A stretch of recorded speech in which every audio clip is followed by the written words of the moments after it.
नमस्कार. आकाशम मराठी न्यूज मध्ये आपल्या सर्वांचं स्वागत आहे. बघता बघता ट्रकने दुचाकी स्वाराला चिरडले. तरुणाचा वेदनादायी अंत. अंगावर काटा आणणारी घटना. काशीचा प्रसाद मिळाला तेव्हा माझ्या मनात तिरुपतीचा विचार आला. लाडू वादावर माजी राष्ट्रपतींनी व्यक्त केली चिंता. राज्यात आठवडाभर मुसळधार पावसाची शक्यता. वाचा काय आहे हवामान खात्याचा अंदाज. सातारच्या पठ्ठ्याचा कारनामा. बायकोचे वेगवेगळे 28 फोटो काढले. आता चक्की पिसिंग. धुक्याची चादर आणि पांढरा शुभ्र धबधबा. धुळ्यात लपलाय निसर्गाचा अद्भुत देखावा.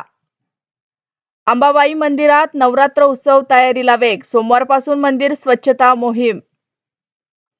जखमींना रुग्णालयात नेताना रुग्णवाहिकेचा अपघात. 3 ठार.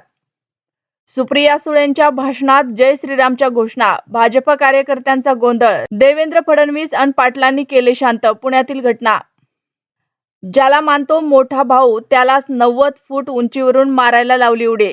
शाहरुखला सर्वात मोठा चित्रपट देणाऱ्या दिग्दर्शकाची कहाणी. पुण्यातला ट्रक गिळणारा खड्डा आणि सिंकहोल यातील फरक काय? ते कशामुळे होतात तयार? सरकारला पुन्हा खुर्ची पाहिजे. धारावी प्रकरणावरून जलील आक्रमक. आरक्षणाच्या मागणीसाठी धनगर समाज आक्रमक. महामार्ग रोखला. बॉलिवूड अभिनेता परवीन दाबतचा झाला मोठा अपघात. रुग्णालयात आयसीयू मध्ये सुरू उपचार. तिरुमला तिरुपतीला गेल्यावर केस दान करण्याची प्रथा कशी सुरू झाली? वाचा काय आहे कथा. अशाच नवनवीन बातम्या पाहण्यासाठी आमच्या आकाशम मराठी या न्यूज चॅनलला सबस्क्राईब करा. बातमी आवडल्यास बातमीला लाईक आणि शेअरही करा.